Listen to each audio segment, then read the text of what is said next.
Hello and welcome to Soulful Strategies with Kathleen Amy, where we dive into the heart of entrepreneurship, blending intuition with actionable steps and strategy to help you thrive.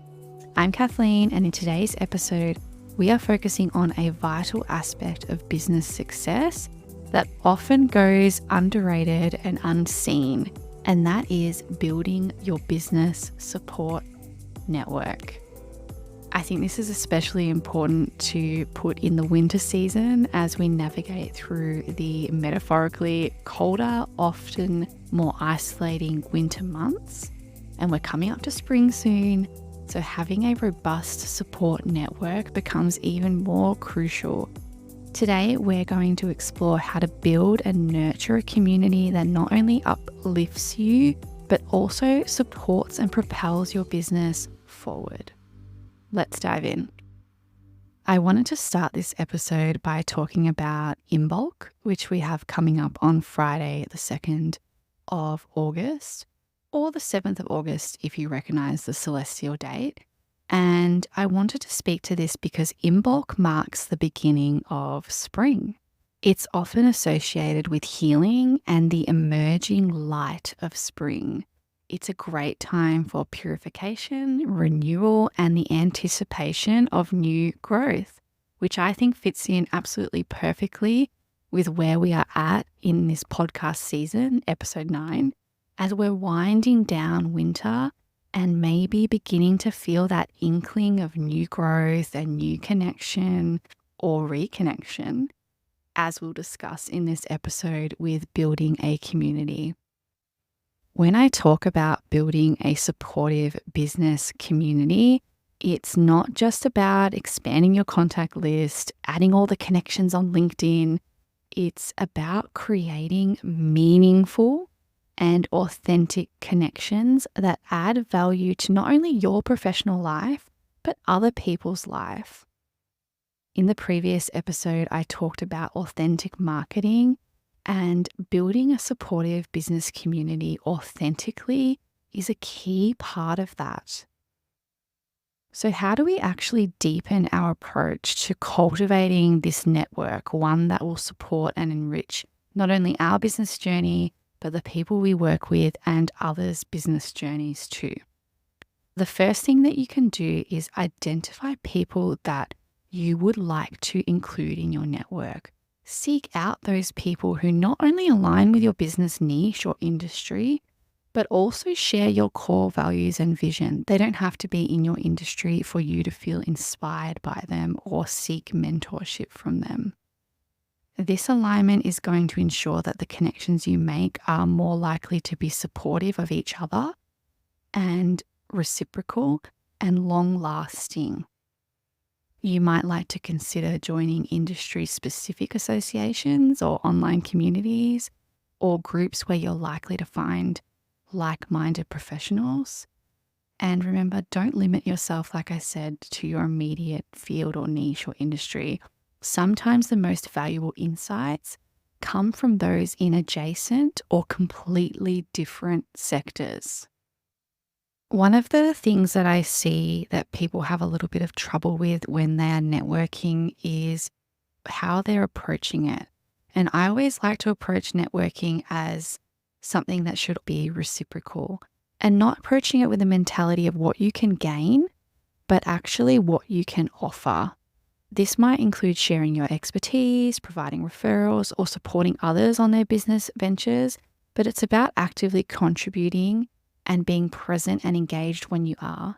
It doesn't mean that you have to be in Facebook groups every day shouting people from the rooftops. It means that you're intentionally making it part of your strategy if that's what feels authentic to you and your business. When you're attending networking events or you're participating in forums, you're being an active listener. You're showing genuine interest in others' work and you're looking for ways to offer support or collaboration. Really, you're just being authentically you and aligning with your core values, your mission, and the vision that you have for your business and also your life.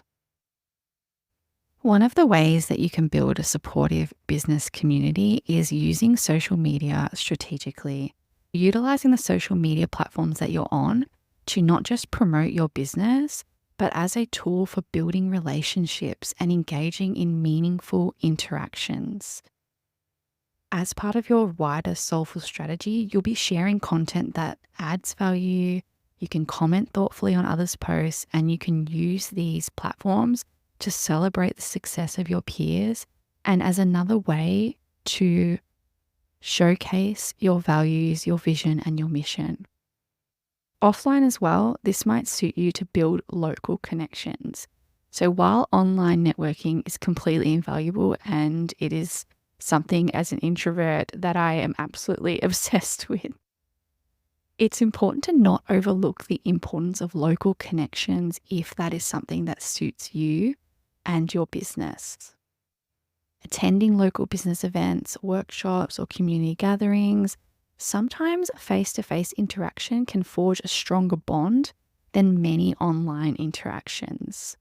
You really get to feel the vibe of people and be present in their energy and their stories. And I think that can be sometimes so much more powerful than just online. Local networking can also offer that benefit that is tied to the understanding of your immediate business environment and provides you with opportunities for local collaborations, partnerships, or even mentorship with people in your community.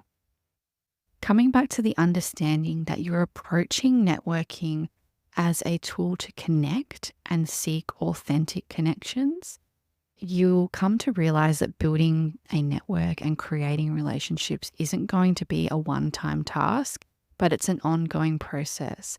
Just in the same way that you build friendships and you connect with people in your everyday life, connecting your business in with others is the same process. It's important to keep checking in with the people you're connecting with, celebrate their achievements, and offer your help when it's needed. Nurturing these relationships is going to ensure that your network is not just wide, but it's also deep and really meaningful. A strong network is not going to be measured by the number of contacts or the number of followers or the number of connections that you have, but by the quality of relationships and mutual support within the community you've built. It's not something that can be measured by other people. This is something that you need to cultivate in line with your values, your vision, and your mission, and something that will be really personal to you. And when you're doing it for your business, it will be really applicable to your business. By focusing on these expanded aspects of building a supportive business community, you are going to be able to create a network that not only supports your business growth, but also contributes to your personal development and sense of connection within your industry and niche. An important point to touch on here is the role of mentorship and collaboration in building your business support network. Mentorship is a really powerful tool in business growth. Seeking mentors who have walked the path you're on and can offer insights from their experiences is so valuable. A good mentor will provide guidance, but will also challenge you and support your personal and professional development in a way that aligns with the vision that you have for your business and life. Collaboration is another cornerstone of a strong business network. So that's looking for aligned opportunities to collaborate on projects, share resources, perhaps cross-promote if it's in line with both of your vision and values, with businesses that complement yours. Collaborative efforts can lead to more innovative solutions, expanded reach, and of course, mutual growth. Also, don't overlook the power of peer support groups. These groups offer a platform to share challenges, exchange ideas, and gather support from fellow entrepreneurs who understand the unique hurdles of running a business. Now, I'd really love to hear from you. What soulful strategies have you used in building your business support network? Have you had a mentor who significantly impacted your journey? Or have you collaborated with another business to achieve some mutual success or goal? Share your stories and tips. I would love to hear. Remember that building and nurturing a supportive business network is an ongoing journey. It's going to be one that can significantly impact your business's resilience and growth, which we talked about on a previous episode. As we are ending the winter season soon and coming into spring, I really invite you to commit to fostering those connections, the connections that warm your entrepreneurial spirit and will support your business goals while supporting others. Thank you so much for tuning in to this episode of Soulful Strategies with Kathleen Amy. Join me next time for more insights and soulful strategies to empower your business journey. Until then, stay connected and keep growing. I will catch you next week.